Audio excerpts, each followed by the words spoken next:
Hey guys and welcome back this is Vivek and you are watching my channel. तो भाई चालू करते हैं, वापस आते हैं अपने टॉपिक पे। तो हमारी सीरीज चल रही है बैंकिंग एंड इंश्योरेंस की। मैंने फाइनेंस कहां से लिख दिया, हाँ जी सॉरी, इंश्योरेंस।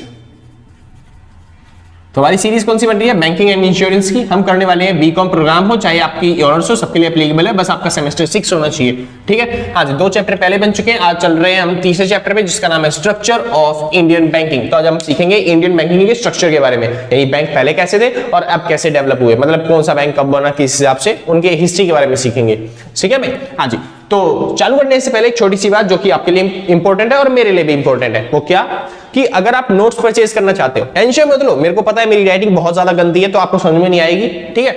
हाँ जी, तो मैंने नोट्स जो है वो कंप्यूटर टाइपिंग में बना रखे, मैंने नहीं मेरे भाई ने बना रखे, थोड़े से मैंने भी देख रखा है उसके बारे में, ठीक है, मतलब कि दोनों ने मिलकर बनाए हैं। तो फिलहाल तो जो नोट्स हैं वो कंप्यूटर टाइपिंग में, वो मेरी राइटिंग में नहीं है, ताकि आपको कोई दिक्कत ना हो, ठीक है। तो अगर आप खरीदना चाहते हो तो जो भी मिनिमम अमाउंट होगा वो आप इस नंबर पे पेमेंट कर, मतलब इस नंबर पे जाके कॉन्टैक्ट करके बात करके आप नोट्स परचेज कर सकते हो। सिंपल है ना, नंबर दे रखा है 8059639586, आसान है। तो इस नंबर पे जाइए, कांटेक्ट करिए, बस कोशिश करना सर कॉल ना करें, क्योंकि कॉल में कभी आप बिजी मिलते हो कभी हम बिजी मिलते हैं, तो आपको मतलब कि अच्छा नहीं लगेगा ना वैसे। तो आप व्हाट्सअप करो, कोई दिक्कत वाली बात नहीं, हम जल्दी से जल्दी पढ़ाई देने की कोशिश करेंगे। तो व्हाट्सअप कर देना, इस नंबर पे कांटेक्ट, और जो भी अमाउंट होगा मिनिमम अमाउंट वो पेमेंट करके आप नोट्स परचेज कर सकते हो। ज्यादा अमाउंट ही नहीं रखते हम, 100 या 150 रुपए रखते हैं, उससे बढ़िया कुछ हो ही नहीं सकता आपके लिए, ठीक है। सिंपल में मिल जाते हैं आप। शुरू करते हैं फिलहाल। तो बात आती है बैंकिंग एंड इंश्योरेंस चैप्टर की, ठीक है। हाँ जी, शुरू करते हैं। तो बैंकिंग एंड इंश्योरेंस चैप्टर चालू करने से पहले, मतलब स्ट्रक्चर ऑफ क्या बोलते हैं इंडियन बैंकिंग के बारे में सीखने से पहले आपको पता होना चाहिए कि बैंक क्या होते हैं। तो बैंक क्या होते हैं इसकी डेफिनेशन मैं पहले ही लिखवा चुका हूं, अगर आपने पिछले चैप्टर नहीं देखा, डिस्क्रिप्शन में मैंने लिंक दे रखा है, डिस्क्रिप्शन में लिंक दे रखा है, वहां पे जाइए फटाफट से देखिए, ठीक है। तो चालू करते हैं फिलहाल। तो बता देता हूं एक बार और, बैंकिंग क्या होता है। बैंकिंग क्या है, it is a financial institution. Banking क्या है, डेफिनेशन लिख लो, कोई दिक्कत नहीं आई, हाँ लिखिए फटाफट। तो बैंकिंग क्या है, it is a financial institution, वो accepts deposits and provides loan, आसान है। तो बैंकिंग क्या है, एक फाइनेंशियल इंस्टीट्यूशन, एक वित्तीय संस्था है जिसके बस 2 काम है, एक तो लोन देना और लोगों की जमाएं मतलब जो एक्सेप्ट करती है, वो डिपॉजिट एक्सेप्ट करती है बैंक, आसान है। हाँ जी, तो बैंक के बस 2 काम है, पहली चीज लोगों को लोन देना और उनके जो डिपॉजिट्स हैं उनको एक्सेप्ट करना, सिंपल है। तो it is a financial institution. Bank क्या है, एक फाइनेंशियल इंस्टीट्यूशन।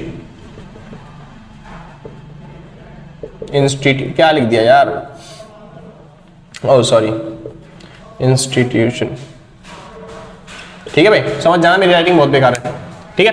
तो बैंकिंग क्या है, it is a financial institution, एक फाइनेंशियल इंस्टीट्यूशन है जो एक्सेप्ट करती है डिपॉजिट और प्रोवाइड करती है क्या, लोन्स, ठीक है। अच्छा, तो अगर बात करी जाए भैया, ऐसे इंस्टीट्यूट तो बहुत सारे होंगे, नहीं जी, 2 ही तरह के इंस्टीट्यूट होते हैं। एक होते हैं इंस्टीट्यूशनल सोर्सेज, मतलब अगर आप बात करो बैंक की, तो बैंक 2 तरह के होते हैं, एक होते हैं इंस्टीट्यूशनल बैंक, एक होते हैं नॉन इंस्टीट्यूशनल बैंक। बैंक कितने तरह के होते हैं, 2 तरह के, इंस्टीट्यूशनल बैंक और नॉन इंस्टीट्यूशनल बैंक।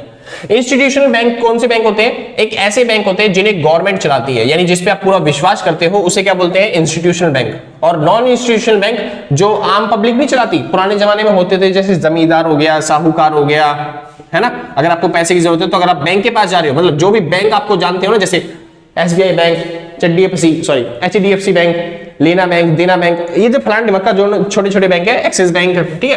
तो ये सारे बैंक क्या है, इंस्टीट्यूशनल बैंक। लेकिन अगर बात करें नॉन इंस्टीट्यूशनल बैंक की, तो वो कौन से बैंक होते हैं, जैसे जमींदारी, जानते हो जमींदार, जो पहले जमाने में होते थे जमींदार लोग, वो बैंकों की तरह ही काम करते थे, लेकिन गवर्नमेंट उन्हें कंट्रोल नहीं कर पाती थी, इसलिए बोलते थे नॉन इंस्टीट्यूशनल बैंक्स, आसान है। अच्छा, अगर आप पैसे ले रहे हो किससे, फैमिली से, तो वो फैमिली भी आपके लिए क्या बन गई, बैंक बन गई, क्योंकि बैंक का काम क्या होता है, लोन प्रोवाइड करना। तो अगर फैमिली से आप लोन ले रहे हो तो वो भी क्या बन गई आपके लिए, नॉन इंस्टीट्यूशनल सोर्स। इतना सिंपल था ना भाई, ठीक, आगे चलें। अच्छा, दोनों में से कौन सा बेटर है, कुछ बच्चे बोलेंगे भैया ये वाला बेटर है, कुछ बच्चे बोलेंगे ये वाला बेटर है। मैं दोनों में डिफरेंस बता देता हूं, थोड़ा सा आप खुद डिसाइड कर लेना। जो नॉन इंस्टीट्यूशनल बैंक है ना, इसमें फैमिली, जमींदार, इन सबसे कर्जा लेते हैं, हाँ जी। तो ये जो डॉक्यूमेंट्स है ना, यहाँ पे रखने की जरूरत नहीं होती, आपने डॉक्यूमेंट, जमीन के कागजात, आप लोन ऐसे ही ले सकते हो। पापा से लेने के लिए क्या जमीन का कागज रखने पड़ेंगे, फिर भी नहीं ना, पापा से तो वैसे मांग सकते हैं, ऐसे ही दोस्तों से मांगने के लिए भी कुछ नहीं करना पड़ता। तो ये बिना डॉक्यूमेंट के लिए, क्योंकि आपको ये जानते हैं, इसलिए बिना डॉक्यूमेंट के भी ये लोग कई बार लोन दे देते हैं। लेकिन बैंक आपको 5 रुपए का लोन भी चाहिए, तब भी आपको क्या करना पड़ेगा, कोई ना कोई डॉक्यूमेंट, कोई ना कोई सामान क्या रखना पड़ेगा, गिरवी रखना पड़ेगा। आसान है। तो यहाँ पे डॉक्यूमेंट की नीड ज्यादा होती है, यहाँ पे पेपर वर्क ज्यादा होता है, यहाँ पे पेपर वर्क कम होता है। यहाँ पे लोग फटाफट मिल जाता है, लेकिन यहाँ पे लोग फटाफट नहीं मिलता। बस एक जो डिमेरिट्स है वो इसमें क्या है कि यहाँ पे ना इंटरेस्ट रेट जो होता है वो ज्यादा होता है, ये होता है 2%, और यहाँ पे इंटरेस्ट रेट कम होता है, यहाँ पे इंटरेस्ट रेट होता है 12%। वो कह रही है भैया ये वाला कम होना, फिर तो भाई ये 2% जो मैंने बोला ये पर मंथ बोला है, यहाँ पे पर मंथ 2% है, यानी साल का माना जाए तो ये हो गया 24%। तो यहाँ पे इंटरेस्ट रेट जो होता है वो ज्यादा होता है, और वहां पे इंटरेस्ट रेट क्या होता है, कम होता है। इस वजह से गवर्नमेंट कहती है आपको कहां से लोन लेना चाहिए, कहां पे काम करना चाहिए, मतलब इंस्टीट्यूशनल सोर्सेज से लोन लेना चाहिए। नॉन इंस्टीट्यूशनल सोर्सेज तो लोकल थे, आजकल बंद हो चुके हैं, जमींदारी लोग, ठीक है, ये सब सिस्टम बंद हो चुका है। पहले ये लोग चलते थे, लेकिन अब आ चुके हैं इंस्टीट्यूशनल सोर्सेज। गवर्नमेंट ने सोचा पहले ये जो एरिया है ना हमारी इकोनॉमी को डेवलप करने के लिए बहुत ज्यादा अच्छा है, तो इस वजह से गवर्नमेंट ने जमींदारी सिस्टम को हटाने की जगह हमने क्या लेके आए, बैंक, जो कि कंट्रोल करेगा। जिसे बोलते हैं बैंक जो होता है ना किसी भी कंपनी की, किसी भी देश की रीढ़ की हड्डी होती है, बैकबोन होती है। सिंपल है ना। हाँ जी। तो गवर्नमेंट ने चालू किया आरबीआई, क्या बनाया, आरबीआई। आरबीआई कंट्रोल करेगा। आरबीआई मतलब होता है रिजर्व, ये नहीं पता होगा क्या आपको, यार क्या करें, दिमाग में कुछ और चल रहा होता है, हाथों में कुछ हो रहा है। RESERVE, reserve bank of India, ठीक है। तो आरबीआई क्या है, रिजर्व बैंक ऑफ इंडिया, मतलब कि एक देश का सबसे बड़ा बैंक जिसे हम सेंट्रल बैंक बोलते हैं, देश का एपेक्स बैंक जो बोलते हैं, वो कौन सा है, आरबीआई। आसान है। ये इतना बड़ा बैंक है कि ये एक्चुअल में हमारी जमाई स्वीकार भी नहीं करता। हम अपने खाते खुलवाने जाएंगे ना तो नहीं खुलता ये, क्योंकि बहुत बड़ा बैंक है भाई, इसके कितने दुनिया के खाते खुलेगा, तो उसके लिए छोटे छोटे बैंक बने हैं। तो ये भैया काम क्या करता है, ये बैंक वालों के खाते खुलता है, समझे, हमारे खाते नहीं खुलता, हमारे खाते उन बैंक वालों के पास खुलते हैं, और बैंक वालों के खाते कौन खोलता है, आरबीआई। इतना सिंपल ना। तो आरबीआई जो होता है वो बैंकों का बैंक होता है, हमारा बैंक नहीं है। आरबीआई के बेसिकली काम क्या होता है, वो कंट्रोल करता है बाकी बैंक्स को। और आपको पता है बैंक कितने तरह के होते हैं, यहाँ जी, commercial banks, regional rural bank और कोऑपरेटिव बैंक। समझो, कमर्शियल बैंक, आज तक आपने जितने भी ज्यादातर लोगों ने बैंक देखे हैं ना, वो ज्यादातर बैंक क्या है, कमर्शियल बैंक्स है। कमर्शियल बैंक्स मतलब ऐसे बैंक्स जो पैसों के लिए काम करते हैं, जैसे SBI bank, state bank of India, किसके लिए काम करता है, पैसे कमाने के लिए। सिंपल है ना। ऐसी एक्सिस बैंक, देना बैंक, लेना बैंक, एचडीएफसी और क्या कहते हैं पंजाब नेशनल बैंक, इस तरीके से जो बैंक है ये सारे बैंक क्या काम करते हैं, ये पैसा कमाने के लिए काम करते हैं। तो इन सभी बैंकों को बोला जाता है कमर्शियल बैंक, जो पैसा कमाने के लिए काम करते हैं। ये है रीजनल रूरल बैंक। ये बैंक ऐसे बैंक होते हैं जिन्हें गवर्नमेंट ने बनाया, गवर्नमेंट ने खोला है। मैं आगे बताऊंगा सभी बैंकों के बारे में। गवर्नमेंट ने खोला है एग्रीकल्चर के प्रमोट करने के लिए, ठीक है। उसके बाद आता है कोऑपरेटिव बैंक। कोऑपरेटिव बैंक मतलब जो आम सोसाइटी नहीं होती, जो आसपास के लोग 10-15 लोग मिल जाते हैं और खुद ही नया बैंक खोल देते हैं, तो उसको बोलते हैं कोऑपरेटिव बैंक। आसान था, ठीक है। अच्छा, जो कमर्शियल बैंक होते हैं वो दो तरह के होते हैं बेसिकली, पहला पब्लिक बैंक और दूसरा प्राइवेट बैंक। कमर्शियल बैंक कितने तरह के होते हैं, दो तरह के, एक पब्लिक बैंक और एक प्राइवेट बैंक। पब्लिक बैंक मतलब ऐसे बैंक जिन्हें गवर्नमेंट चलाती है, गवर्नमेंट कंट्रोल करती है, जैसे एसबीआई कहते हैं हम, एसबीआई गवर्नमेंट कंट्रोल करती है, एसबीआई गवर्नमेंट का बैंक है। एक्चुअली में एसबीआई गवर्नमेंट का बैंक नहीं है, एसबीआई भी प्राइवेट सेक्टर ही है, लेकिन बस गवर्नमेंट का ज्यादा इंटरफेयर एसबीआई के साथ रहता है, इस वजह से हम मान लेते हैं कि एसबीआई क्या है, गवर्नमेंट बैंक है, ठीक है। हाँ जी। दूसरा आता है प्राइवेट बैंक। तो दोनों ही क्या होते हैं, कमर्शियल बैंक्स होते हैं। अब पब्लिक बैंक में कौन से आते हैं, जिन्हें गवर्नमेंट कंट्रोल करती है, जैसे गवर्नमेंट ने जिन भी बैंक को नेशनलाइज कर रखा है वो सारे बैंक क्या होते हैं, पब्लिक बैंक। और ऐसे ही एसबीआई और उसकी सब्सिडरीज भी, वो भी क्या है, पब्लिक बैंक। बात आती है प्राइवेट बैंक की। तो प्राइवेट बैंक कौन से होते हैं, जो भी फॉरेन बैंक है, यानी विदेशी बैंक है, जो जितने भी विदेशी बैंक है, और वो चाहे इंडिया के बैंक हो, बस उनको गवर्नमेंट ने मतलब नेशनलाइज नहीं किया या फिर गवर्नमेंट ने उनको कंट्रोल नहीं कर रखा, तो उसे क्या बोलेंगे हम, प्राइवेट बैंक। आसान है। जिसे भी प्राइवेट यूनिट चला रही है, जैसे फॉरेन बैंक हो गए, इंडिया के बाकी बैंक हो गए, इनके अलावा वो सारे क्या हो गए, प्राइवेट बैंक। आसान है। जिसमें कौन कौन से बैंक आते हैं इंडियन बैंक में, जैसे पुराने बैंक जो भी हैं वो कौन से हो गए, प्राइवेट बैंक। कोई नया बैंक आया तो वो भी कौन होगा, प्राइवेट बैंक। गवर्नमेंट ने जिन्हें नेशनलाइज किया वही पब्लिक बैंक है, उसके अलावा बाकी सारे बैंक क्या है, प्राइवेट बैंक। जैसे देना बैंक, जो छोटे छोटे बैंक होते हैं, हाँ जी, ओवरसीज बैंक ऐसी। अच्छा, local area bank. Local area bank भी अलग ही थोड़ा सा, मतलब कि लोकल एरिया में जो आसपास लोग होते हैं ना, वो अपने आप खुलवाते हैं अपने बैंक, मतलब कुछ लोग होते हैं एरिया में आसपास, वो चाहते हैं हम अपना अलग से यूनिक बैंक खोले, ठीक है। तो वो लोकल एरिया में बैंक खोल देते हैं, जिनकी कैपिटल लगभग 5 करोड़ होती है, और जो उसका प्रोमोटर होता है उसको 2 करोड़ की कैपिटल अपने पास रखनी पड़ती है। आगे पढ़ेंगे इसके बारे में, सारे बैंकों के बारे में आगे पढ़ने वाले हैं, ठीक है ना। मतलब ये स्ट्रक्चर था, इस तरीके से बैंक होते हैं कि आरबीआई जो होती है वो अलग अलग बैंकों को कंट्रोल करती है। जितने भी सारे बैंक हैं उनको कंट्रोल करने का काम किसका होता है, आरबीआई का। तो आरबीआई तीन की तरह के बैंक को कैटेगरी बनाती है। पहला बैंक होता है कमर्शियल बैंक, दूसरा रीजनल रूरल बैंक और तीसरा कौन होता है कोऑपरेटिव बैंक। ठीक है, कमर्शियल बैंक में ज्यादातर बैंक आते हैं, ठीक है, बाकी किसी में कोई आगे नहीं बढ़ेंगे। ठीक है, तो कमर्शियल बैंक क्या होते हैं, दो तरह के, पब्लिक बैंक और प्राइवेट बैंक। पब्लिक बैंक कौन से हैं, जो गवर्नमेंट कंट्रोल करती है या फिर गवर्नमेंट ने नेशनलाइज कर रखे हैं, जैसे एसबीआई और नेशनलाइज बैंक जितने भी होते हैं वो सारे कौन से होते हैं, पब्लिक बैंक। और जो गवर्नमेंट ने नेशनलाइज नहीं किए हैं वो सारे क्या होते हैं, पब्लिक बैंक होते हैं। कौन कौन से, चाहे वो फॉरेन बैंक हो चाहे वो इंडिया के बैंक हो, बस वो नेशनलाइज नहीं होने चाहिए, तभी वो क्या कहलाएंगे, प्राइवेट बैंक। आसान था, ठीक है। और इंडिया में बैंक कौन से होते हैं, जो भी पुराने हैं, जो भी नए हैं, या फिर जो भी लोकल एरिया में बैंक है, वो सारे क्या होंगे, वही क्या होंगे, इंडियन बैंक। आसान है, प्राइवेट बैंक। सिंपल था ना। तो ये है पूरा स्ट्रक्चर कि इंडिया में बैंकिंग सिस्टम कैसा है उस तरीके से। अच्छा, इसके अंदर ना कुछ डेट्स भी हैं कि कौन सा बैंक कब चालू हुआ और कौन सा बैंक कब खुला था, किसने चालू किया था, कौन से बैंक मिलके बने थे। लेकिन भाई आपको बताऊं, मैं बता रहा हूं, कॉलेज के पेपर है आपके, और कॉलेज के पेपर में बड़े बड़े क्वेश्चन आते हैं। ऐसा क्वेश्चन तो है नहीं कि एक एक नंबर में एमसीक्यूज आ रहे हैं, तो एक एक नंबर में एमसीक्यूज करने का तो कोई फायदा है नहीं कि भाई कौन सा बैंक कब चालू हुआ था, क्योंकि मैं इतने सारे बैंक हैं और इतने सारे डेट्स आप याद रखोगे ना तो पक्का भूल जाओगे। तो मैं ऐसे टॉपिक्स करवा रहा हूं जो आपके पेपर में कवर हो जाए, यानी अगर आपके पेपर में आया तो आप कर जाओगे, कुछ ना कुछ लिख आओगे उसके अंदर। सिंपल है ना, क्योंकि 5 से 7 नंबर का क्वेश्चन आता है, एक एक नंबर में मुश्किल ही कोई क्वेश्चन आएगा, ना के बराबर ही क्वेश्चन आते हैं। तो आपको जो डेट्स हो गई या फिर किसने वो चालू किया था, ये सब नाम याद करने की जरूरत नहीं पड़ेगी, ठीक है ना। हाँ, अगर आपका कोई आगे यूजीसी नेट वेट क्लियर करना है तो वहां पे तो एमसीक्यूज आएंगे, वहां पे करेंगे वो चीजें, लेकिन यहाँ पे उसकी जरूरत नहीं है। तो फिर जो चीज पेपर के हिसाब से इंपॉर्टेंट है आप वैसे करके जाइए, ठीक है ना। फालतू में ज्यादा ज्ञान हो जाता है ना, फिर दिक्कत हो जाती है कि पेपर में क्या लिखना है वो समझ में नहीं आता, ठीक है। फिर वही वाली बात हो जाती है, बच्चे को बस नॉलेज है, जैसे कि एक नंबर में क्वेश्चन आया महात्मा गांधी कौन थे उनके बारे में बताने के लिए बच्चा पूरा ऐसे लिख आता है, तो टाइम वेस्ट होता है उसमें और कुछ नहीं होता। चालू करते हैं। तो बात आती है भैया आरबीआई, जिसे बोलते हैं एपेक्स बैंक। तो सबसे पहले उसी के बारे में सीखेंगे, मैंने बताया है ना हर बैंक के बारे में आगे सीखेंगे आगे, है ना। तो सबसे पहले सबसे बड़ा बैंक आरबीआई। आरबीआई क्या है, ये एक ना एपेक्स बैंक है। एपेक्स बैंक मतलब एक देश का सबसे बड़ा जो बैंक होता है ना उसी को बोलते हैं एपेक्स बैंक, यानी कि सेंट्रल बैंक इसका दूसरा नाम है। तो आप सेंट्रल बैंक बोलो, एपेक्स बैंक बोलो, बातें की होती है। किसी देश का सबसे बड़ा फाइनेंशियल इंस्टीट्यूशन, सबसे बड़ा जो बैंक होता है वो एपेक्स बैंक होता है उस देश का। हमारे देश में जो है वो आरबीआई है, जिसे हम बोलते हैं रिजर्व बैंक ऑफ इंडिया, जो कि कब चालू हुआ था, 1935 में। जो कि किस एक्ट के थ्रू चालू हुआ है, 1934 में एक अलग से एक्ट बनाया गया था, उसके बाद ही हमने 1 अप्रैल 1935 में अपना जो बैंक है आरबीआई उसको चालू कर दिया, ठीक है।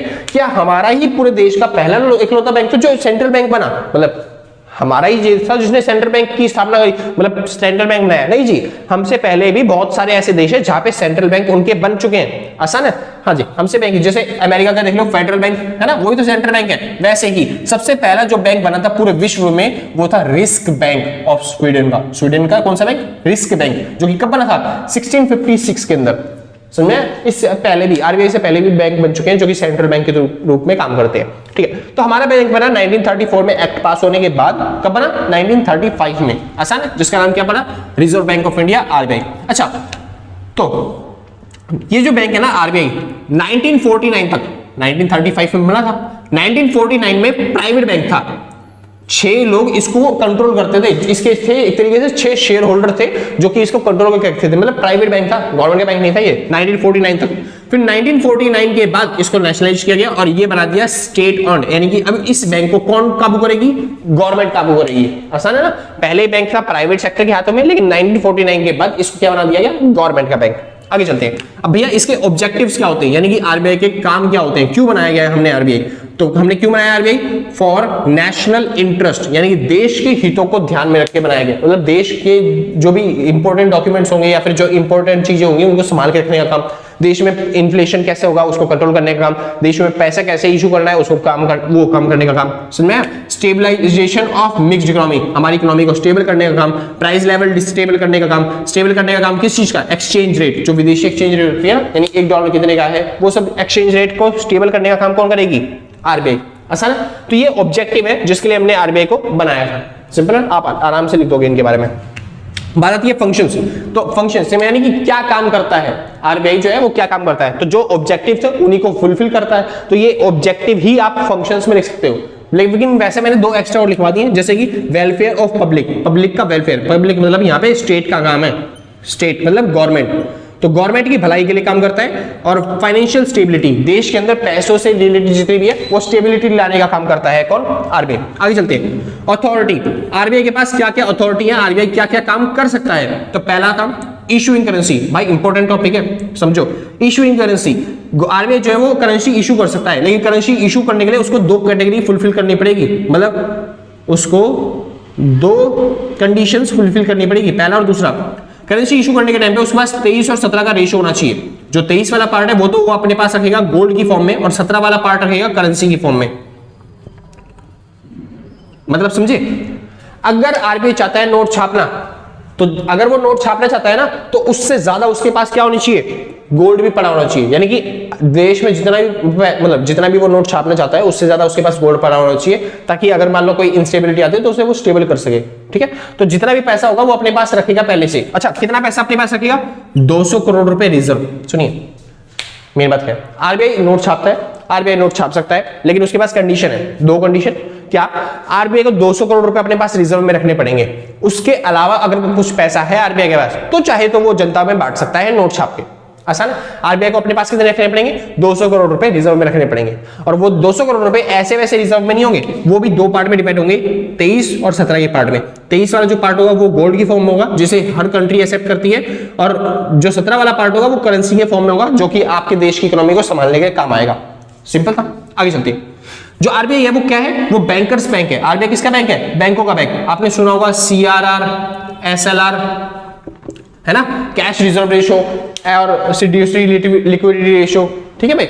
हाँ जी, तो इन सब के थ्रू आरबीआई जो है ना, मतलब कि बैंक पे कंट्रोल करके रखती है कि बैंक ज्यादा इंटरेस्ट ना चार्ज करे या फिर बैंक कम इंटरेस्ट ना चार्ज कर दे ज्यादा, जिससे लॉस हो जाए, ठीक है। तो इन सब के थ्रू गवर्नमेंट क्या करती है, आरबीआई कंट्रोल करके रखती है। अच्छा, इन सब के बारे में, इन सब पॉइंट्स के बारे में ना मैं एक वीडियो पहले से ही बना चुका हूं ऑलरेडी, सीआरआर मतलब आरबीआई के सारे फंक्शंस के बारे में, ठीक है। तो क्या करें, चलो, अगर आपको चाहिए होगा, अगर आपको चाहिए कि इन फंक्शंस को एक्सप्लेन कर दो भैया अच्छे तरीके से कि इन फंक्शंस को कैसे सॉल्व करेंगे, मतलब क्या चीजें होती हैं, तो उनके लिए मैं ना एक वीडियो पहले से ही बना चुका हूं, उसका मैं ना लिंक कमेंट बॉक्स में लगा दूंगा, ठीक है। कोई दिक्कत तो नहीं ना, तो मैं कमेंट में जाके आप लिंक पे क्लिक करके आप देख सकते हो आराम से।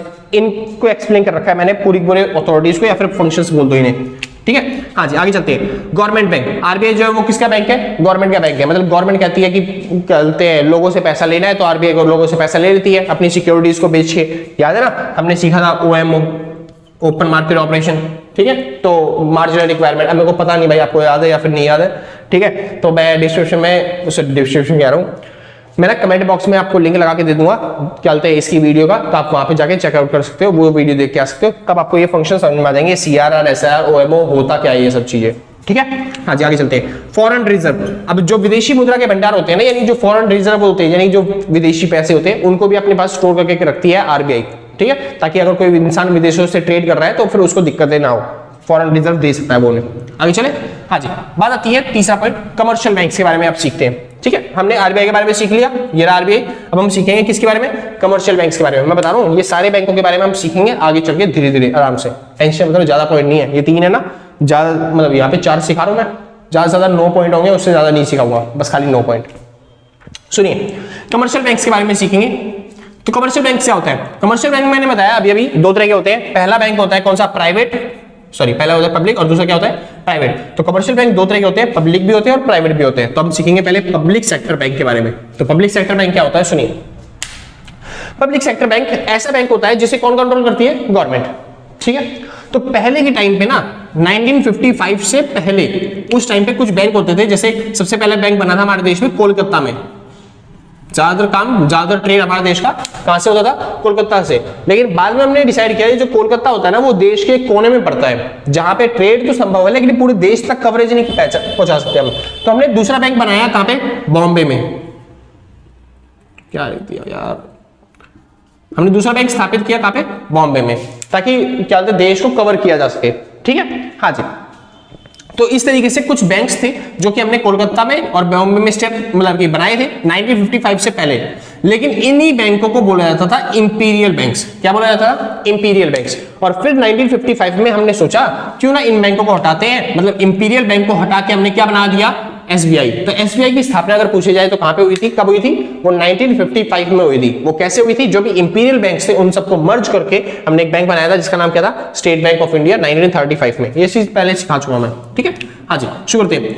अब 1955 में जो था एसबीआई बन गया, एसबीआई 1955 में बन गया, ठीक है। लेकिन हम जो मानते हैं कि ये गवर्नमेंट बैंक है, उस टाइम पे पब्लिक बैंक था, मतलब कि प्राइवेट बैंक था, आम जनता चलाती थी इसे, प्राइवेट लोग चलाते थे इसे। तो गवर्नमेंट ने सोचा बहुत बड़ा बैंक बन चुका है अब ये, क्योंकि 3 बैंकों को मर्ज करके बना है तो पूरे देश पे कवरेज है इसकी। तो गवर्नमेंट ने पता क्या किया, एसबीआई के साथ साथ 14 बैंक को नेशनलाइजेशन कर दिया, 14 बैंकों का नेशनलाइजेशन मतलब राष्ट्रीयकरण कर दिया। गवर्नमेंट ने बोला अब से ये 14 बैंक जो है वो राष्ट्र के बैंक बन गए, यानी कि हम जो गवर्नमेंट है वो अपनी पॉलिसी इनके ऊपर थोपेगी, अब हमारी गवर्नमेंट की पॉलिसी के हिसाब से ये जो बैंक है वो काम करेंगे, ठीक है। हाँ जी, और ये नेशनलाइजेशन कब किया गया, 19 जुलाई 1969 के अंदर। उसके बाद 15 अप्रैल 1980 के अंदर 7 बैंकों को और नेशनलाइजेशन कर दिया गया, मतलब कि नेशनलाइजेशन को बढ़ा दिया गया, मतलब गवर्नमेंट ने पब्लिक बैंक बढ़ा दिए अपने। पहले तो कितने बैंकों का नेशनलाइजेशन किया गया था, पहले कितने बैंक पब्लिक बैंक बनाए गए, पहले 14, फिर उसके बाद 7 बैंकों को और नेशनलाइजेशन करके पब्लिक बैंक बना दिया गया। आसान है। अभी तक टोटल फिलहाल गवर्नमेंट के पास 27 बैंक ऐसे हैं जिनका नेशनलाइजेशन गवर्नमेंट कर चुकी है, यानी कि अगर बात की जाए देश में पब्लिक बैंक कितने हैं तो 27 बैंक पब्लिक बैंक है, ठीक है ना भाई। हाँ जी, आगे चलते हैं, बात करते हैं प्राइवेट बैंक्स के बारे में। तो प्राइवेट बैंक क्या होते हैं, जिन्हें कोई प्राइवेट एंटिटी ओन करती है, यानी कि जो गवर्नमेंट के ज्यादा कंट्रोल में काम नहीं करते। हाँ, गवर्नमेंट उस पर कभी कंट्रोल करती है लेकिन उतना ज्यादा कंट्रोल नहीं करती जितना इन बैंकों पे करती है, पब्लिक बैंक्स पे, ठीक है। तो सुनिए प्राइवेट बैंक क्या होते हैं। 1993 में, इससे पहले देखो 1993 से पहले यानी कि 1991 आपने सुना होगा 1991 का किस्सा, जिसमें एलपीजी पॉलिसी आई थी, लिबरलाइजेशन, प्राइवेटाइजेशन, ग्लोबलाइजेशन, है ना। तो नरसिम्हा राव जो सर थे हमारे, उन्होंने सोचा यार हमारा जो बैंक है ना वो गवर्नमेंट बैंक है, सारे गवर्नमेंट कंट्रोल करती है, लेकिन अगर प्राइवेट सेक्टर होगा तो वो अच्छे तरीके से काम कर पाएगा, जनता की भलाई के बारे में भी सोच पाएगा।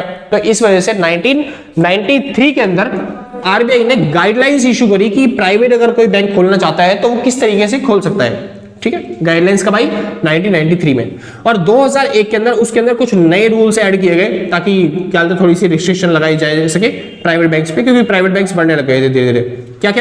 क्या रूल्स है वो, कैपिटल जो है वो 200 करोड़ से ऊपर होनी चाहिए। अच्छा, यहाँ पे जो आरबीआई कैपिटल है ना, गवर्नमेंट डिसाइड करी थी 5 करोड़ होगी, लेकिन यहाँ पे जो उसकी कैपिटल है किसकी, प्राइवेट बैंक्स की, गवर्नमेंट ने डिसाइड करी 200 करोड़ से ऊपर होनी चाहिए प्राइवेट बैंक्स की कैपिटल, और नेटवर्थ उनकी 300 करोड़ से ऊपर होनी चाहिए 3 साल के अंदर, समझे। हाँ जी, और फिर भी इतना ही नहीं, गवर्नमेंट ने बोला प्रोमोटरों की होल्डिंग 40% से ज्यादा होनी चाहिए, यानी कि 40% से ज्यादा अगर प्रोमोटर्स की होल्डिंग है तभी वो प्राइवेट बैंक बन सकता है, वरना वो प्राइवेट बैंक बन ही नहीं सकता, ठीक है भाई। हाँ जी, तो प्राइवेट बैंक की ये चर्चे थी, मतलब कि ये बातें थी प्राइवेट बैंक की। अगर आपसे कोई पूछे तो आप लिख के आ सकते हो आराम से, ठीक है। वैसे एक पॉइंट नंबर में करवाने का तो मन करता ही नहीं। हाँ, बस ये फर्क है कि अगर ज्यादा डिफरेंस आएगा तो पब्लिक बैंक और प्राइवेट बैंक में डिफरेंस आ जाएगा, इससे अलावा कुछ नहीं आएगा। मेन जो टॉपिक है वो आरबीआई वाला है, और जिस बारे में मैंने बहुत चीजें बता चुकी है, ठीक है। और अथॉरिटीज एक बार कंफर्म कर लेना भाई, पक्का कर लेना, क्योंकि ये चीजें बहुत ज्यादा बार पूछी जाती हैं। और फंक्शंस के नाम से पूछ जाएंगे, बोलेंगे फंक्शंस बता दो आरबीआई के, और आपको यही बताना पड़ेगा issuing currency, bankers bank, governments bank, और क्या बोलते हैं फॉरेन एक्सचेंज रिजर्व की तैयारी करता है, क्रेडिट कंट्रोल करता है। और ये फंक्शंस मैंने कमेंट बॉक्स में जो लिंक है उसमें दे रखे हैं, आप आराम से वीडियो देख के आओ, आपका ये कंप्लीट हो जाएगा पूरा टॉपिक, ठीक है, अच्छे तरीके से। तो बात करते हैं अगला, लोकल एरियाज बैंक। मैंने बताया था ना कुछ बैंक होते हैं लोकल एरियाज में, तो उन बैंकों के बारे में बात करते हैं, क्योंकि एसबीआई आप सीख चुके हो, अभी बताया मैंने एसबीआई के बारे में कब बना था और किस तरीके से नेशनलाइजेशन किया गया उसके बारे में। फॉरेन बैंक के बारे में आगे सीखेंगे, अभी सीख रहे हैं फिलहाल लोकल बैंक पे आ रहे हैं। पुराना बैंक और नए बैंक तो आपको पता है, जो पुराने हैं वो पुराने बैंक, जो नए अभी खुल रहे हैं वो नए बैंक। अच्छा, बात आती है लोकल बैंक। तो लोकल बैंक क्या होते हैं, ऐसे बैंक जो पब्लिक लिमिटेड कंपनी, मतलब लोकल बैंक क्या होते हैं, जो छोटे छोटे एरियाज नहीं होते, गाँव वहां पे तो गवर्नमेंट अपने बैंक खोल नहीं सकती, मतलब कि 500-600 लोगों के लिए गवर्नमेंट अपने बैंक थोड़ी ना खोलेगी, अगले ट्रांजैक्शन नहीं होंगे जितनी हम सैलरी दे देंगे एक वर्कर को। तो अगर वहां के लोग खुद खोलना चाहते हैं कोई बैंक तो वो खोल सकते हैं, ठीक है। लेकिन गवर्नमेंट उन्हें बैंकों का दर्जा तब देगी जब पहले तो वो कहलाएंगे पब्लिक लिमिटेड कंपनी, यानी पब्लिक लिमिटेड जो कंपनी है उसी को बोलेंगे बैंक, ठीक है। अच्छा, लोकल सोसाइटी या फिर कोई पर्सनल इंसान है, मतलब कोई लोकल सोसाइटी है वहां की, या फिर कोई पर्सनल इंसान है तो वो बैंक खोल सकता है। उनकी कैपिटल जो होती है वो 5 करोड़ होनी चाहिए, और एक जो प्रोमोटर है उनकी कैपिटल 2 करोड़ से ऊपर होनी चाहिए। सुनिए ध्यान से, लोकल बैंक जो लोकल एरियाज होते हैं उनमें जो बैंक खुलते हैं उनको लोकल बैंक बोला जाता है, ठीक है। हाँ जी, जैसे प्राइवेट बैंक को प्राइवेट बैंक बोलते हैं, और गवर्नमेंट बैंक को मतलब कि गवर्नमेंट बैंक को पब्लिक बैंक बोलते हैं। लेकिन लोकल बैंक को क्या बोला जाता है, public limited company, local bank को क्या बोलेंगे? Public limited company. सिंपल है ना? हाँ जी। और जो लोकल बैंक है वो कौन खोल सकता है? तो लोकल जो सोसाइटी है आसपास में कुछ लोग मिलकर खोल सकते हैं, या फिर कोई एक पर्सन है ना जिसके पास प्रोमोटर की होल्डिंग 2 करोड़ होनी चाहिए और उस बैंक की कैपिटल टोटल 5 करोड़ होनी चाहिए, तो वो भी बैंक खोल सकता है। आसान है? ठीक है। ऐसे ना दुनिया में, मतलब सिर्फ दुनिया का ऐसे इंडिया के अंदर बस 5 बैंक है जिन्हें हम लोकल एरिया बैंक बोलते हैं। वो कितने? 5। पहला बैंक है पंजाब में, दूसरा गुजरात में, तीसरा महाराष्ट्र में, और 2 बैंक हैं आंध्र प्रदेश में। समझ में? तो ऐसे करके लोकल बैंक हमारे देश में कितने? 5। अच्छा, यहां पे खत्म होते हैं आपके ये 4 टॉपिक, बस गिनती के 5 टॉपिक रह गए और उसके बाद आपका पूरा चैप्टर खत्म हो जाएगा। ठीक है भाई? हाँ जी। अगर आपको वीडियो अच्छी लग रही है तो लाइक शेयर सब्सक्राइब करके पक्का जाना। ठीक है? और अगर आपने पहले से कर रखा है तो सच बता रहा हूं भाई साहब, दिल से, कलेजों से, गुर्दों से, फेफड़ों से, शरीर के अंग अंग से, घुटनों से, कोहनी से भी भाई, ये जो नाखून की दिख रहे हैं नाखून से भी आपको थैंक यू है। ठीक है? अगर आपने नहीं किया कोई नहीं, आराम से कर दिया, बाद में वीडियो देखने के बाद कर देना। ठीक है? अब लो टेंशन यार, आराम से कर दिया बाद में। ठीक है? तो शुरू करते हैं अगली क्लिप के साथ। ये अभी हमारे कितने पॉइंट्स हो गए? 4 पॉइंट्स हो गए। 4 या 5 पॉइंट और करवाऊंगा और आपका पूरा चैप्टर खत्म। ठीक है? बढ़िया। जिसको नोट करना है नोट कर लिया करो भाई। ठीक है? कर लिया वो तुमने? हाँ भाई, तो शुक्र है। तो हमारा आगे बस छोटा सा टॉपिक और उसके बाद आपका चैप्टर खत्म हो जाएगा पूरा पूरा। ठीक है? हाँ जी। वैसे तो 9 पॉइंट है, मतलब कि 8 ही पॉइंट करेंगे उतने में खत्म हो जाएगा आपका। तो बात आती है 5वां पॉइंट, जिसका नाम है फॉरेन बैंक। अब ये फॉरेन बैंक क्या है? इंडिया में अभी तक नहीं कह रहा हूँ, 2002 तक हमने गिना था तो 40 बैंक थे इंडिया में। 2002 तक हमने गिना तो 40 बैंक थे फॉरेन बैंक। अब ये फॉरेन बैंक होते क्या हैं? ऐसे बैंक जो इंडिया में तो है, मतलब ऐसे बैंक जिनकी ब्रांचेस तो इंडिया में है लेकिन वो इनकॉर्पोरेटेड अब्रॉड में हुए हैं। मतलब ऐसे बैंक जिनकी स्थापना विदेशों में हुई है। कोई बैंक जो स्टार्ट हुआ है विदेशों में लेकिन उसने अपनी ब्रांच कहां पे खोल दिया है? इंडिया में। इन सभी बैंकों को क्या बोला जाता है? Foreign bank. आसान है ना? जैसे मल्टीनेशनल कंपनीज होती हैं वैसे ही काम करते हैं बैंक भी। ठीक है? तो ऐसे बैंक जो विदेशों में स्टार्ट हुए हैं लेकिन वो कहां पे है? इंडिया में ब्रांचेस उनकी खुली हुई है, तो उसे बोलते हैं फॉरेन बैंक। 2002 तक 40 बैंक थे इंडिया में। अच्छा, तो भैया ये बैंक क्या इंडिया में अलाउड है? हाँ जी, अलाउड है। लेकिन कब? केवल तब जब इनकी कैपिटल $25 मिलियन। अच्छा, यहाँ पे रुपए की बात नहीं है, यहाँ पे डॉलर की बात है। तो जब उनकी कैपिटल $25 मिलियन से ज्यादा होगी, ऐसे बैंक जो फॉरेन बैंक है वो इंडिया में तभी अपनी ब्रांच सेटअप कर सकते हैं अगर वो $25 मिलियन से ज्यादा की कैपिटल इंडिया में इन्वेस्ट करते हैं तब। आसान। अगर वो ब्रांचेस अलग अलग सेटअप कर रहे हैं, फॉर एग्जांपल के तौर पे कोई बैंक है वो बोल रहा है मैं 3 ब्रांच सेटअप करूंगा, तो क्या तीनों में 25-25 चाहिए? तो हम बोल रहे हैं नहीं, तीनों में 25 नहीं चाहिए। ये 25 मिनिमम है कि आपको मिनिमम 25 रखनी पड़ेगी। तो क्या कहते हैं कि एक में 25 रख दूं, बाकी दोनों में 0-0 रख दूं तो चल जाएगा? हमने बोला नहीं, तब भी नहीं चलेगा। तब क्या करना पड़ेगा? जब 3 ब्रांचेस है तो हर एक ब्रांच के अंदर $10 मिलियन मिनिमम होना चाहिए। ये रहा देखो, $25 मिलियन मिनिमम कैपिटल होनी चाहिए, spread over 3 branches, $10 million each. यानी कि अगर आप एक ब्रांच सेटअप कर रहे हो तो उसके अंदर $25 मिलियन मिनिमम कम से कम बैलेंस होना चाहिए। और अगर आप ज्यादा ब्रांचेस सेटअप कर रहे हो तो उनके अंदर $10 मिलियन हर एक ब्रांच के अंदर मिनिमम सेटअप होना चाहिए, ताकि अगर कोई दिक्कत हो तो आप एक दूसरे से पैसा लेके डीलिंग कर सकते हो। ठीक है? अच्छा, अगर आप एटीएम भी खोलना चाहते हो हमारे देश के अंदर तो उसके लिए आपको लाइसेंस लेना पड़ेगा, और वो लाइसेंस कौन देगा? वो देगा RBI। सिंपल था।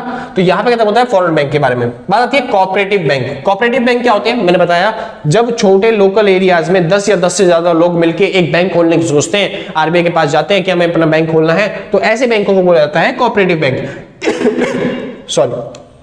तो 10 या 2 से ज्यादा लोग खोलते हैं तो कोऑपरेटिव बैंक। कोई इंस्टीट्यूट या फिर कोई सोसाइटी भी खोल सकती है ऐसे बैंक। ठीक है भाई? हाँ जी। आगे चलते हैं। Financial stability in local areas. तो ये क्यों खोले जाते हैं? ताकि फाइनेंशियल स्टेबिलिटी आ सके लोकल एरियाज में। इनको खुलवाने में हेल्प करता है नाबार्ड और आरबीआई दोनों। तो आरबीआई और नाबार्ड हेल्प करते हैं कोऑपरेटिव बैंक खुलवाने में। अच्छा, कुछ दिक्कतें भी होती है इन बैंकों में। हाँ जी, होती है। ये कुछ ज्यादा ही डिपेंडेंट होते हैं किस पे? आरबीआई पे और नाबार्ड पे। जैसे एसबीआई बैंक है, वो खुद का ही अपना बैंक है, वो इतना बड़ा बैंक है कि भाई अपने आप ही स्टेबल होता है। लेकिन ये बैंक को, ये जो बैंक है ये डिपेंड होते हैं किस पे? आरबीआई पे और नाबार्ड पे। आसान है? ये बैंक हो गया या फिर रीजनल रूरल बैंक हो गया जो एग्रीकल्चर के लिए काम करते हैं, ये सारे बैंक किसके ऊपर डिपेंड होते हैं? आरबीआई पे और नाबार्ड पे। नाबार्ड मतलब national bank for agriculture and rural development, जो एग्रीकल्चर के लिए काम करता है वही। अच्छा, दूसरा, इनको कंपटीशन फेस करना पड़ता है एलआईसी से, यूटीआई से, या फिर कमर्शियल बैंक जितने भी हैं उनसे, क्योंकि ज्यादातर लोग अगर लोन लेना चाहते हैं तो फिर वो बड़े बैंकों के पास जाएंगे, ना कि इन छोटे बैंकों के पास आएंगे। ठीक है? तो कमर्शियल जो बैंक होते हैं वो एक दूसरे में ही यूज किए जाते हैं, उनको ज्यादा वो नहीं मिलती, मतलब अपॉर्चुनिटी मिलती ग्रो करने की। बस ये इतना। बात आती है रीजनल रूरल बैंक। तो रीजनल रूरल बैंक, तो ये दोनों एक ही काम करते हैं, कोऑपरेटिव बैंक और रीजनल रूरल बैंक दोनों ही एग्रीकल्चर का काम करते हैं, एग्रीकल्चर को प्रमोट करते हैं। बस ये जो कोऑपरेटिव बैंक है एक तरीके से प्राइवेट बैंक है कि प्राइवेट लोगों ने खोला है बस गवर्नमेंट से अप्रूवल लेके, लेकिन जो रीजनल रूरल बैंक, सॉरी ये जो रीजनल रूरल बैंक है ये गवर्नमेंट ने खोला है लोगों के काम करने के, मतलब एग्रीकल्चर को प्रमोट करने के लिए। तो एग्रीकल्चर वालों को ही ये लोग लोन देते हैं, एग्रीकल्चर वालों का ही डेवलपमेंट के बारे में सोचते हैं, ठीक है। ये सब काम केवल एग्रीकल्चर के करते हैं ये लोग। तो बात आती है सेटअप कब हुआ था। ये सेटअप हुआ था अक्टूबर में 1975 के अंदर।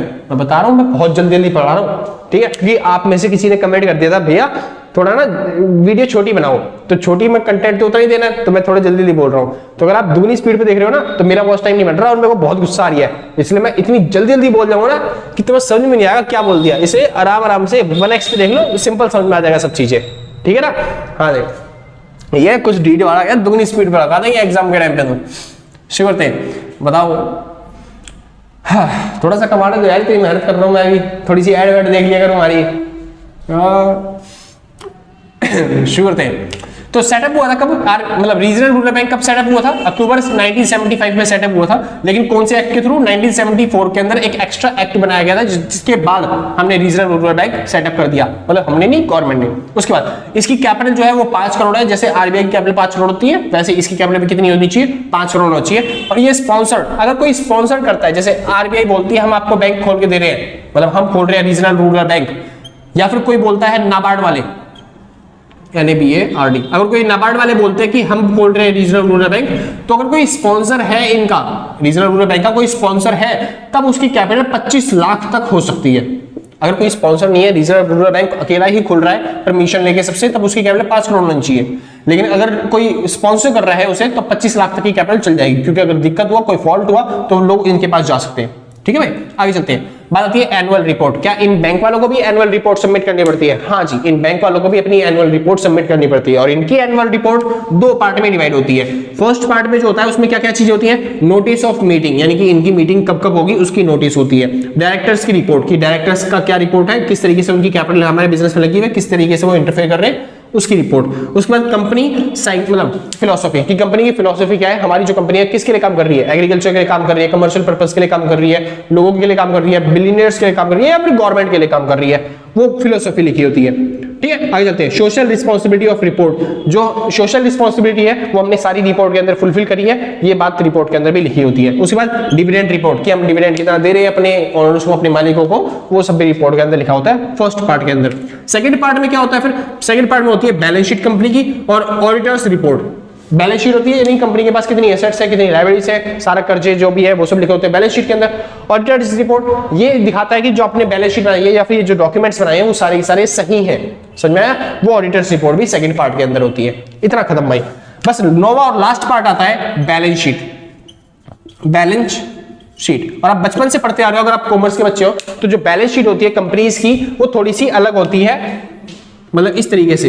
यहाँ पे ऊपर दिखाया जाता है इक्विटी एंड लायबिलिटी, उसके बाद यहाँ पे दिखाया जाता है एसेट्स, करंट एसेट और नॉन करंट एसेट, और यहाँ पे दिखाया जाता है कैपिटल हो गया, मतलब इक्विटी शेयर कैपिटल, मतलब शेयर होल्डर फंड, और उसके बाद नॉन करंट लायबिलिटी, उसके बाद करंट लायबिलिटी, और टोटल कर देते हैं यहाँ पे, है ना।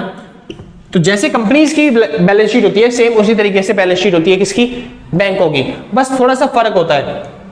क्या फर्क होता है, जो जनता से पैसे लेती है ना बैंक, जो जनता से पैसे लेती है बैंक, तो ये होता है उनके लिए लायबिलिटीज, एसेट में मतलब लिख देना है, ठीक है। और जो पैसा ये लोग लोन पे देते हैं, जो बैंक वाले पैसा लोन पे देते हैं, वो उनके लिए होता है एसेट, क्योंकि उनको उनसे इंटरेस्ट मिलने वाला है। सिंपल है, बस ये थोड़ा सा फर्क होता है, ठीक है। तो इनकी कैश की इनफ्लो और आउटफ्लो ज्यादा रहती है बाकी कंपनीज के मुकाबले। उनमें ट्रेडिंग का टॉपिक आता है, इसमें कैश का इनफ्लो और आउटफ्लो आता है। यहाँ पे खत्म होता है आपका, क्योंकि न्यूमेरिकल तो आने वाला नहीं इसमें, तो थ्योरी हो जाएगी, तो फिर ये करने की जरूरत भी नहीं है आपको। तो यहाँ पे खत्म होता है आपका पूरा चैप्टर। अगर होप आपको वीडियो अच्छी लग रही होगी और अगर हमारी बात अच्छी लग रही है तो सर एक लाइक तो बनता है ना, कोई दिक्कत तो नहीं ना, बढ़िया। तो अगर आप सच में भाई, अगर आपको वीडियो अच्छी लग रही है तो लाइक शेयर सब्सक्राइब करके जाना, ठीक है। और जिसने पहले से ही कर रहा है तो भाई सच बता रहा हूँ भाई, दिल से, कलेजों से, गुर्दों से, फेफड़ों से, शरीर के अंग अंग से थैंक यू आपको। और अगर आपने नहीं किया तो कोई दिक्कत नहीं है, तो बाद में कर दिया आराम, तक कोई आफत नहीं आ रही है। हम भी यही हैं, आप भी यही हो। मिलते हैं आपके एग्जाम के बाद। तो आज के लिए बस नहीं, मिलते हैं कल सेम टाइम सेम जगह। अच्छा, किसी को नोट्स परचेज करने हैं तो इस नंबर पर कॉन्टैक्ट करके नोट्स परचेज कर लेना, ठीक है ना। हाँ जी, तो आज के लिए बस इतना ही, मिलते हैं कल सेम टाइम सेम दिन, और टाटा बाय बाय। जिसको नोट करना है नोट कर लेना भाई, जानते हैं। चलो फिर बाय।